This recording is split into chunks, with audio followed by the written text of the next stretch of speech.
నమస్కారం AS9 news కి స్వాగతం. హెడ్లైన్ చూద్దాం. తీవ్ర ఎండలతో APTS లో పలు జిల్లాలకు red alert. Telangana Congress manifesto విడుదల. నేడు 3 పార్లమెంట్ నియోజకవర్గాల్లో జగన్ ప్రచారం. ఏపీలో 2 రోజుల్లో 63.31 లక్షల మందికి పెన్షన్లు పంపిణీ. ఎండ వేడితో అనేక ప్రాంతాలు ఉడికిపోతున్నాయి. తెలుగు రాష్ట్రాల్లోని పలు ప్రాంతాల్లో రికార్డు స్థాయిలో ఉష్ణోగ్రతలు నమోదవుతున్నాయి. ఎండలతో ప్రజలు ఠారెత్తిపోతున్నారు. ఈ సమయంలో వాతావరణ శాఖ తాజా హెచ్చరికలు జారీ చేసింది. మరో 5 రోజుల పాటు భారీ స్థాయిలో ఉష్ణోగ్రతలు నమోదవుతాయని హెచ్చరించింది. 45 డిగ్రీలు దాటి నమోదయ్యే అవకాశం ఉందని అప్రమత్తం చేసింది. దీంతో జాగ్రత్తగా ఉండాలని నిపుణులు సూచిస్తున్నారు. రాష్ట్ర వ్యాప్తంగా ఎండలు మండిపోతున్నాయి. అలాగే 41 మండలాల్లో తీవ్రంగా, 116 మండలాల్లో మోస్తరు వడగాల్పులు వీచాయి. రాష్ట్ర వ్యాప్తంగా 183 మండలాల్లో మోస్తరు వడగాల్పులు వీస్తాయని విపత్తుల నిర్వహణ సంస్థ హెచ్చరించింది. లోక్సభ ఎన్నికల నేపథ్యంలో తెలంగాణకు కాంగ్రెస్ పార్టీ ప్రత్యేక మేనిఫెస్టోను కాంగ్రెస్ పార్టీ విడుదల చేయనుంది. ముఖ్యమంత్రి రేవంత్ రెడ్డి ఈ మేనిఫెస్టోను ఆవిష్కరించనున్నారు. కేంద్రంలో కాంగ్రెస్ పార్టీ అధికారంలోకి వస్తే తెలంగాణకు ఏమేం చేస్తామనేవి ఈ మేనిఫెస్టోలో వెల్లడిస్తారు. రాష్ట్ర విభజన హామీల అమలు, ప్రత్యేక కారిడార్లు, ఇంటర్నేషనల్ స్కూల్స్ తదితర అంశాలకు ఇందులో చోటు దక్కనుందని తెలుస్తోంది. జాతీయ కాంగ్రెస్ ఇప్పటికే న్యాయపత్ర పేరుతో మేనిఫెస్టోను విడుదల చేసింది. అయితే రేపు తెలంగాణ కాంగ్రెస్ రాష్ట్రానికి ఏం చేస్తామనే వివరాలతో మేనిఫెస్టోను విడుదల చేయనుంది. ఆంధ్రప్రదేశ్లో ముఖ్యమంత్రి వైఎస్ఆర్ కాంగ్రెస్ పార్టీ అధినేత వైఎస్ జగన్మోహన్ రెడ్డి సార్వత్రిక ఎన్నికలకు సమయం దగ్గర పడుతుండటంతో ప్రచారంలో మరింత స్పీడ్ పెంచుతున్నారు. ఈ రోజు మరో 3 నియోజకవర్గాల్లో ఆయన పర్యటించనున్నారు. 3 నియోజకవర్గాల్లో ఎన్నికల ప్రచారం నిర్వహించనున్నారు. ఇక 3 సభల్లో పాల్గొనేందుకు ఉదయమే తాడేపల్లిలోని తన నివాసం నుంచి బయలుదేరనున్నారు సీఎం జగన్. ఉదయం 10 గంటలకు నరసాపురం లోక్సభ స్థానం పరిధిలోని నరసాపురంలో ఉన్న స్టీమర్ సెంటర్లో జరిగే ప్రచార సభలో పాల్గొని ప్రసంగిస్తారు. ఆ తర్వాత మధ్యాహ్నం 12:30 నరసరావుపేట లోక్సభ స్థానం పరిధిలోని పెదకూరపాడు నియోజకవర్గంలోని క్రోసూరు సెంటర్లో జరిగే సభలో పాల్గొంటారు ముఖ్యమంత్రి వైఎస్ జగన్. ఓ మోసాల బాబు, నువ్వు ఎలాంటి వాడివో, నీ కూటమి ఎలాంటిదో చెప్పడానికి ఒక్క పాంప్లెట్ సరిపోదా అని అడుగుతా ఉన్నాను. ఇది గుర్తుందా మీ అందరికీ? ఇది 2014లో ఇదే పెద్ద మంచి చంద్రబాబు నాయుడు గారు అప్పట్లో కూటమిగా ఇదే ముగ్గురితో కలిసి, ఇదే ముగ్గురి ఫోటోలతో ముఖ్యమైన హామీలు అనంటూ మీ ప్రతి ఇంటికి ఆయన సంతకం పెట్టి పంపించాడు. ఆ రోజు 2014లో 175కు 175 అసెంబ్లీ స్థానాలు, 25 ఎంపీ స్థానాలకు 25 ఎంపీ స్థానాలు, తగ్గేదే లేదు. సిద్ధమేనా? ఎన్నికల సమయంలో ఆంధ్రప్రదేశ్లో పెన్షన్ వ్యవహారం హాట్ టాపిక్గా మారిపోయింది. గత నెలలో సచివాలయం దగ్గర వృద్ధులు, పెన్షన్దారులు పడిగాపులు పడాల్సిరాగా ఇక ఈ నెల చాలా మందికి బ్యాంకుల్లో నగదు జమ చేసింది ప్రభుత్వం. అయితే ఆ డబ్బుల కోసం బ్యాంకుల దగ్గర భారీ క్యూలు దర్శనమిచ్చాయి. ఒక్కసారిగా బ్యాంకులకు దగ్గరకు పెద్ద ఎత్తున తరలి రావడంతో వారికి పెన్షన్లు పంపిణీ చేయడం బ్యాంకర్లకు సవాలుగా మారింది. మరోవైపు కొన్ని సాంకేతిక కారణాలతో డబ్బులు తీసుకోకుండా వృద్ధులు వెనుదిరికి వెళ్లిపోవాల్సి వచ్చింది. మే 1వ తేదీన ప్రారంభమైన పెన్షన్ల పంపిణీ ఈ రోజు కూడా బ్యాంక్ ఖాతాలో జమ చేయనున్నారు. ఇక బ్యాంక్ ఖాతాలో సొమ్ములు జమ కాని వారికి మే 4వ తేదీన అంటే రేపు గ్రామ వార్డు సచివాలయ ఉద్యోగుల ద్వారా ఇంటింటికి పంపిణీ చేయనున్నారు. మహిళా కమిషన్లోని 223 మంది మహిళా ఉద్యోగులను తొలగిస్తూ తాజాగా ఢిల్లీ లెఫ్టినెంట్ గవర్నర్ వీకే సక్సేనా కీలక నిర్ణయం తీసుకున్నారు. ఆమ్ ఆద్మీ పార్టీ ఎంపీ స్వాతి మలివాల్ ఢిల్లీ మహిళా కమిషన్ చైర్పర్సన్గా ఉన్న సమయంలో ఈ నియామకాలు నిబంధనలు ఉల్లంఘించాయని గవర్నర్ అన్నారు. కాంట్రాక్ట్ ఉద్యోగులను తొలగిస్తే మహిళా కమిషన్ను మూసివేయాలని లెఫ్టినెంట్ గవర్నర్ ఆదేశించడంపై స్వాతి మలివాల్ ఆందోళన వ్యక్తం చేశారు. ఆయన ప్రకారం కమిషన్లో 90 మంది ఉద్యోగులున్నారు. వారిలో 8 మంది ప్రభుత్వ ఉద్యోగులున్నారు. మిగిలిన వాళ్ళందరూ 3 నెలల ఒప్పందం ఉంటుంది. ఈ మహిళా కమిషన్ రూపొందించడానికి చాలా మంది రక్తం, చెమటలు చిందించారని అన్నారు. తనను జైలుకు పంపిన మహిళా కమిషన్ మూసేసే పరిస్థితి రానివ్వబోమన్నారు. అమెరికా అధ్యక్షుడు జో బైడెన్ సంచలన కామెంట్ చేశారు. భారత్ తమ దేశంలోకి విదేశీ వలసదారులను అనుమతించేందుకు భయపడుతుందని తీవ్ర ఆరోపణ చేశారు. అందుకే భారత్ వంటి దేశాల్లో ఆర్థిక అభివృద్ధి వేగంగా లేదని చురకలంటించారు. కాగా వాషింగ్టన్లో పార్టీ నిధుల సేకరణ కార్యక్రమంలో జో బైడెన్ మాట్లాడుతూ భారత్, జపాన్, చైనా, రష్యా దేశాలపై విరుచుకుపడ్డారు. ఈ దేశాలు విదేశీ వలసదారులను తమ దేశంలోకి ఆహ్వానించేందుకు భయపడుతున్నాయి. అందుకే వాటి ఆర్థిక వ్యవస్థలు వేగంగా వృద్ధి చెందకుండా ఇబ్బంది పడుతున్నాయన్నారు. కానీ అమెరికా విదేశీ వలసదారులను స్వాగతిస్తున్నారు. ఈ కారణంగానే వారు దేశ ఆర్థిక వ్యవస్థ బలోపేతమయ్యేందుకు కృషి చేస్తూ ఉంటారని చెప్పుకొచ్చారు. తీవ్ర ఎండలతో ఎప్పుడూ ఉక్కిరిబిక్కిరయ్యే ఎడారి దేశం యునైటెడ్ అరబ్ ఎమిరేట్స్లో ఇటీవల అనూహ్య వాతావరణ మార్పులు చోటు చేసుకుంటున్నాయి. గత నెలలో ఈ ఎడారి దేశాన్ని కుంభవృష్టి వణికించగా తాజాగా మరోసారి ఇక్కడ వర్షాలు కురుస్తున్నాయి. దీంతో ఇప్పటికే పలు అంతర్జాతీయ విమాన సర్వీసులు రద్దయ్యాయి.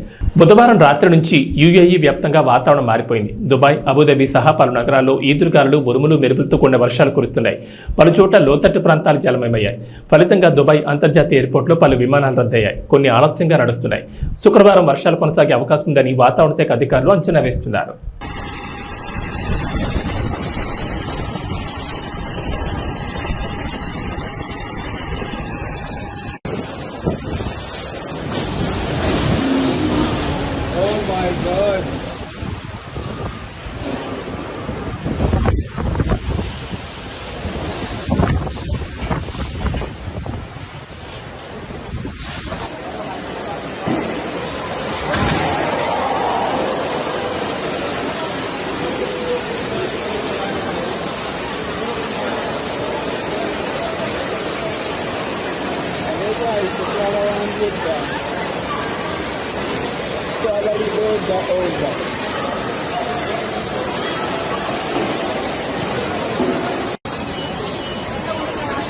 ఐపీఎల్ 2024 సీజన్ అద్భుతంగా కొనసాగుతోంది. దాదాపు సగానికి పైగా మ్యాచ్లు అయిపోయాయి. ఇప్పుడు ప్లే ఆఫ్స్ ఆసక్తికరంగా మారుతున్నాయి. దీంతో మొదటి 4 స్థానాల్లో ఉండాలని ఆయా టీంలు తహతహలాడుతున్నాయి. కాగా గురువారం Sunrisers Hyderabad team Uppal వేదికగా రాజస్థాన్ రాయల్స్తో తలపడింది. ఈ మ్యాచ్ చివరి బంతి వరకు ఉత్కంఠగా సాగింది. 202 భారీ లక్ష్యంతో బ్యాటింగ్ దిగిన రాయల్స్ కేవలం ఒక్క పరుగు తేడాతో ఓడిపోయింది. దాంతో హైదరాబాద్ టీం ఐపీఎల్ పాయింట్ల పట్టికలో 4వ స్థానానికి చేరుకుంది. బంగ్లాదేశ్తో టీ20 సిరీస్లో భారత్ అమ్మాయిలు దూకుడు కొనసాగిస్తున్నారు. మరో 2 మ్యాచ్లు మిగిలి ఉండగానే 5 టీ20ల సిరీస్ను 3-0తో కైవసం చేసుకున్నారు. గురువారం 3వ టీ20లో టీమిండియా 7 వికెట్ల తేడాతో ఆతిథ్య జట్టును చిత్తు చేసింది. మొదట బౌలర్లు కట్టుదిట్టంగా బౌలింగ్ చేయడంతో బంగ్లా 20 ఓవర్లలో 8 వికెట్లకు 117 పరుగులు చేయగలిగింది. కొత్తపేట నియోజకవర్గం పలు గ్రామాల్లో బండారు సత్యానందరావు ప్రచారం భారీ జనసందోహం మధ్య కొనసాగుతోంది. తెలుగుదేశం పార్టీ మేనిఫెస్టో ప్రకటించడంతో మేనిఫెస్టోలోని పథకాలు ప్రజలను ఆకర్షిస్తున్నాయి. దానికి తోడు అన్నదమ్ముల కలయిక కూటమి అభ్యర్థి బండారు సత్యానందరావుకు విజయాన్ని తెచ్చిపెడుతుందని స్థానికులు అంటున్నారు. నియోజకవర్గంలో 4 మండలాల్లో జనసేన, తెలుగుదేశం, భారతీయ జనతా పార్టీ కార్యకర్తలు ఉత్సాహంతో స్వచ్ఛందంగా బండారు గెలుపు కృషి చేస్తున్నారు. కులమతాలకు అతీతంగా అందరినీ కలుపుకుని పనిచేసే వ్యక్తి, సౌమ్యుడిగా పేరొందిన వ్యక్తి బండారు సత్యానందరావు అని ప్రజల్లో నమ్మకం కలిగిందంటున్నారు. గతంలో బండారు సత్యానందరావు 2 సార్లు నియోజకవర్గంలో ఎమ్మెల్యేగా పనిచేసి పలు అభివృద్ధి కార్యక్రమాలకు శ్రీకారం చుట్టారు.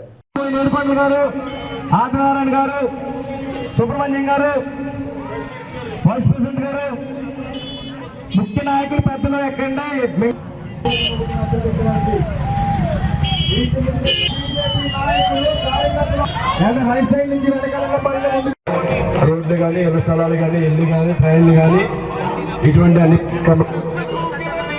కామెంట్స్ ఏవైతే మీరు దృష్టిలో పెట్టడం జరిగిందో ప్రాంతాలు ఒకటి అడుగుతూ ఉన్నారు. ఇవన్నీ తప్పనిసరిగా పూర్తి చేద్దామని మీకు తెలియజేసుకుంటూ, ఇదే విధమైన అభిమానంతో రేపు మే 13 జరిగే ఎన్నికలు నాకు ఒక ఓటు, బాలయ్య గారి అబ్బాయి హరీష్ మాధురి గారు ఎంపీ అభ్యర్థి ఆయనకు ఒక ఓటు, 2 ఓట్లు కూడా సైకిల్ ఓటర్స్ గెలిపించాలని కోరుకుంటూ అందరికీ మరొకసారి నా కృతజ్ఞతలు తెలియజేసుకుంటాం. ఉండి నియోజకవర్గం ఇండిపెండెంట్ ఎమ్మెల్యే అభ్యర్థి కలవపూడి శివ ఎన్నికల ప్రచారం నిర్వహించారు. ఈ సందర్భంగా ఆకివీడు మండలం చినకాపురం, అప్పారావుపేట ప్రచారంలో భాగంగా ఉండి నియోజకవర్గం అభివృద్ధి తన ఎజెండాగా ముందుకు వస్తున్నామని అన్నారు. ఈ కార్యక్రమంలో నాయకులు పాల్గొన్నారు.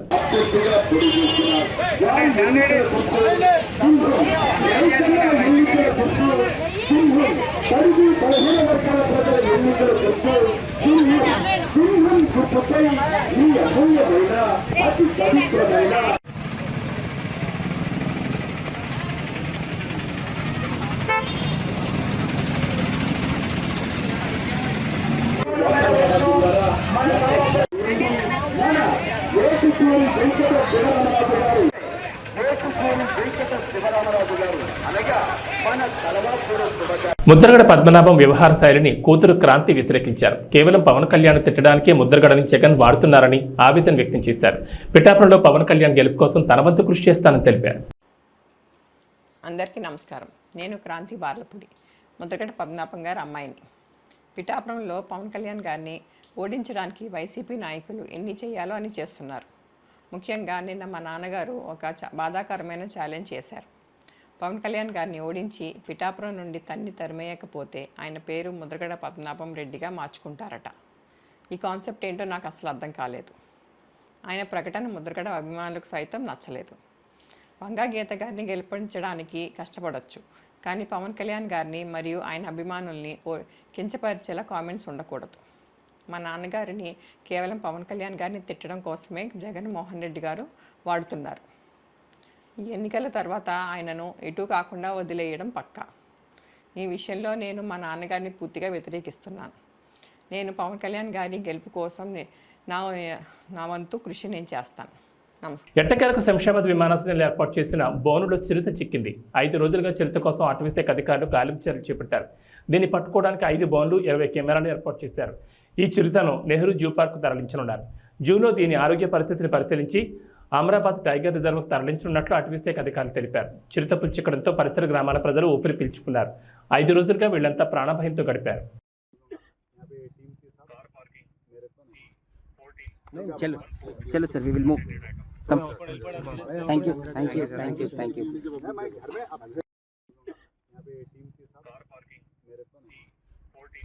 चलो चलो sir we will move come thank you thank you thank you thank you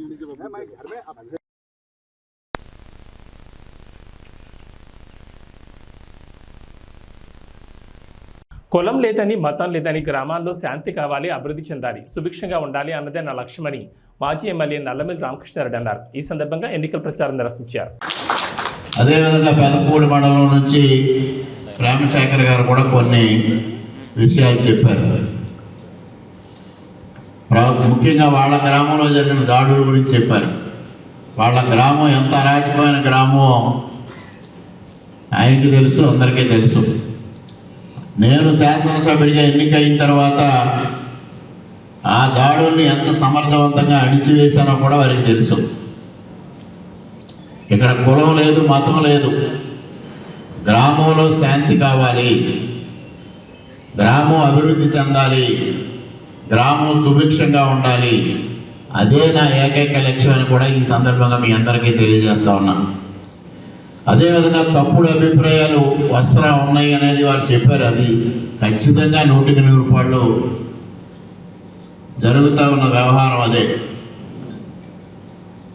కొన్ని విషయాల్లో అపోహలు సృష్టించి తద్వారా వ్యక్తులను విడదీయాలని, వ్యవస్థలను విడదీయాలని, కులాల మధ్య మతాల మధ్య విభేదాలు రెచ్చగొట్టాలని కొంతమంది ప్రయత్నం చేస్తూ ఉంటారు. దాన్ని మీరెవ్వరూ పట్టించుకోవద్దు అనేది కూడా ఈ సందర్భంగా మా గత చరిత్ర చూశారు. మా తండ్రి గారు ఏ విధంగా పనిచేశారో, నేను ఏ విధంగా పనిచేశానో మీ అందరికీ తెలుసు. అదేవిధంగా తెలుగుదేశం పార్టీ, భారతీయ జనతా పార్టీ పొత్తు ఉన్నప్పటికీ కూడా రాష్ట్రంలో ఏ విధంగా నందమూరి తారక రామారావు గారి పరిపాలన చేశారో, చంద్రబాబు నాయుడు గారి పరిపాలన చేశారో కూడా మీకు చరిత్ర ఉంది. ఆ చరిత్ర ఆధారంగా మాత్రమే నేను ఇవాళ మీ ముందుకు వచ్చి ఇవి అభిప్రాయాలు వ్యక్తం చేయడం జరుగుతూ ఉంది. అదేవిధంగా మండల కేంద్రాల్లో క్రిస్టియన్స్కి కమ్యూనిటీ హాల్స్ కావాలనేది వారు కోరారు. అది బెక్కవోలుకు సంబంధించి ఆ రోజు ప్రయత్నం చేశాం. చివరికి వచ్చేపాటికి అక్కడ ఉన్నది ఒక భవనాన్ని దాన్ని పూర్తిగా రెనోవేట్ చేసి అది ఇవ్వడానికి అంతా రెడీ చేసిన సందర్భంలో ప్రభుత్వం మారడం, అది మరుగున పడిపోవడం కూడా జరిగింది. తప్పనిసరిగా రేపు రాబోయే ప్రభుత్వంలో, ఎన్డీఏ ప్రభుత్వంలో తప్పనిసరిగా మండల కేంద్రాల్లో క్రిస్టియన్స్కి కమ్యూనిటీ హాల్స్ నిర్మాణానికి తప్పనిసరిగా కృషి చేస్తానని కూడా ఈ సందర్భంగా మీ అందరికీ హామీ ఇస్తా ఉన్నాను. అదేవిధంగా పాస్టర్స్కి పక్కా ఇల్లు నిర్మాణం గురించి కూడా వారు ప్రస్తావించడం జరిగింది. ఆ సమస్య ఎందుకంటే పక్కా ఇల్లు అనేది బడుగు బలహీన వర్గాల వారికి అందరికీ ఇచ్చేదే. దాంట్లో తప్పనిసరిగా పాస్టర్స్ని కన్సిడరేషన్ తీసుకుని మరి ఏదైతే ఇవాళ ఇక్కడ ఒక సంఘంగా పెద్దలందరూ వేదిక మీద ఉన్నారు, వీళ్ళందరి సలహా సూచనల మేరకు ఎవరెవరు అర్హులు ఉన్నారో అందరికీ పక్కా ఇళ్ళు కేటాయించడానికి నాకు ఎటువంటి అభ్యంతరం లేదు. దానికి తప్పనిసరిగా కృషి చేస్తానని కూడా ఈ సందర్భంగా తెలియజేస్తా ఉన్నాను. ఇంకొక ప్రధానమైన అంశం వారు లేవనెత్తింది కోఆప్షన్ పదవులు. కోఆప్షన్ పదవులు ఏమైతే ఉన్నాయో అవి అసలైన మైనారిటీలకు కాకుండా తప్పుడు సర్టిఫికెట్లు తెచ్చుకున్న వాళ్ళకి ఆ పదవులు వస్తూ ఉన్నాయి. ఆ విధంగా కాకుండా అరువులకు మాత్రమే కేటాయించాలనేది అది చాలా సమంజసమైన డిమాండ్. అది తప్పనిసరిగా అది ఆ విధంగానే ముందుకు వెళతామని కూడా ఈ సందర్భంగా మీ అందరికీ స్పష్టంగా నేను హామీ ఇస్తా ఉన్నాను. ఇక అబ్రహం గారు కూడా కమ్యూనిటీ హాల్స్ గురించే చెప్పారు, అది తప్పనిసరిగా చేస్తాం. అదేవిధంగా రంగంపేట మండలం నుంచి ఏలియా గారు మరి వాళ్ళు కొన్ని ఆయనకున్న ప్రత్యేకమైన పరిస్థితులు, ఆయనకున్న ఆర్థిక ఇబ్బందులు చెప్పారు. మరి వాళ్ళ తండ్రి గారు దావీద్ గారి దగ్గర నుంచి తెలుగుదేశం పార్టీతో సుదీర్ఘమైన అనుబంధం ఉన్న కుటుంబం అది. అదేవిధంగా వారికి మరి పెదరాయవరంలో చర్చికి నేను నిధులు మంజూరు చేయడం కూడా జరిగింది. అదేవిధంగా వారి జీతాల గురించి ప్రస్తావించారు. ఇది తప్పనిసరిగా తెలుగుదేశం పార్టీ ఒక నిర్ణయం తీసుకుంది. ప్రతి నెల 5,000 రూపాయలు జీతాలు ఇవ్వాలనేది నిర్ణయం తీసుకుంది. వారు చెప్పారు దాన్ని మేనిఫెస్టోలో పెట్టలేదని. ఇది వచ్చిందంతా డీటెయిల్డ్ మేనిఫెస్టో కాదు, ప్రధానమైన అంశాలు మాత్రమే తెలియజెప్పడం జరిగింది. దాంట్లో కూడా సూపర్ 6లో కూడా పాస్టర్ని గుర్తించడం, వారికి తగిన జీతాలు ఏర్పాటు చేయడం అనేది కూడా సూపర్ 6లో ఆ కార్యక్రమం కూడా ప్రకటించారు. అదేవిధంగా పెన్షన్లకు సంబంధించి బీసీలకి 50 సంవత్సరాలు అన్నారు, అది దళితులకు కూడా వర్తిస్తుంది అనేది ఈ సందర్భంగా మీ అందరికీ సవినయంగా తెలియజేసుకుంటూ ఉన్నాను. ఇక ఎవరైతే ఇక్కడ రెచ్చగొడుతున్న వ్యక్తులు ఉన్నారో, రామకృష్ణారెడ్డి బీజేపీకి వెళ్ళాడు అందువల్ల ఇబ్బందులు వస్తాయేమో అని మాట్లాడే వ్యక్తులు చరిత్ర ఒక్కసారి చూడండి, నా చరిత్ర చూడండి, మీ అందరికీ తెలిసిందే. ఇది పారదర్శకంగా ఉన్నదే ఇదంతా. ఇక్కడ ఈ నియోజకవర్గంలో తూర్పుగోదావరి జిల్లాలో పోలీసులు భారీగా నగదును సీజ్ చేశారు. గోపాలపురం మండలం జగన్నాథపురం గ్రామ శివారులోని అంతర్జిల్లాల చెక్పోస్ట్ వద్ద తనిఖీలు నిర్వహించారు. ఈ క్రమంలో హైదరాబాద్ నుంచి విశాఖపట్నం వెళ్తున్న ప్రైవేట్ ట్రావెల్స్ బస్సులో తరలిస్తున్న 2.40 కోట్ల నగదును పోలీసులు గుర్తించారు. దానికి సంబంధించి ఎలాంటి ఆధారాలు లేకపోవడంతో సీజ్ చేసినట్లు దేవరపల్లి సర్కిల్ సిఐ బాలసురేష్ బాబు తెలిపారు.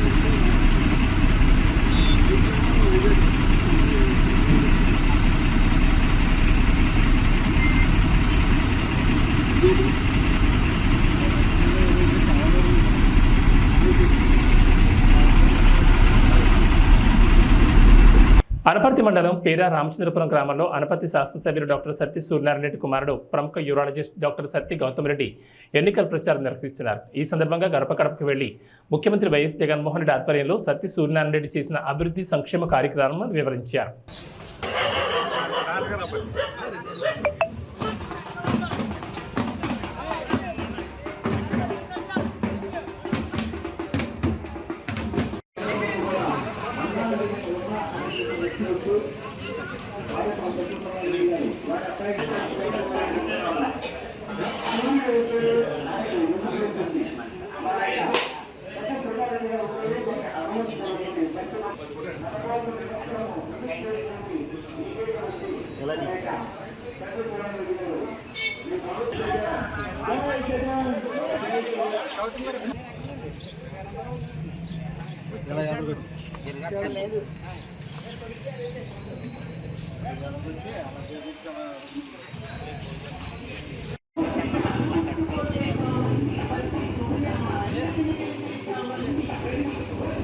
అనపర్తి మండలం దొప్పలపూడి గ్రామంలో అనపర్తి ఎమ్మెల్యే డాక్టర్ సత్తి సూర్యనారాయణ రెడ్డి మరియు సతీమణి ఆదిలక్ష్మి ఎన్నికల ప్రచారం నిర్వహించారు. ఈ సందర్భంగా గడప గడపకు వెళ్లి ముఖ్యమంత్రి వైఎస్ జగన్మోహన్ రెడ్డి చేసిన అభివృద్ధి సంక్షేమ కార్యక్రమాలను వివరించారు. చేయడానికి మీరు కృప చూపించారు. మీకు స్తోత్రాలు. మరలా ఇప్పుడు నేను ఎలక్షన్ కొరకు నీ బిడ్డ నిలబడి ఉంటుండగా దేవా నీ బిడ్డల పక్షంగా మీరు ఉండండి. చక్కని నైనా నా తండ్రి పరిపాలన మీరు నాయన జరగడానికి సహాయం చేస్తారు. అలాగే ప్రభు ఈ సంవత్సరం కూడా నాయన బిడ్డలు నా తండ్రి అత్యధికమైనటువంటి మెజారిటీతో నాయన నీ బిడ్డలు గెలవడానికి మీరు సహాయం దయచేయండి. దానికి ప్రజలందరూ కూడా ప్రోత్సాహకరంగా ఉండడానికి సహాయం దయచేయండి. నీ స్తోత్రాలు.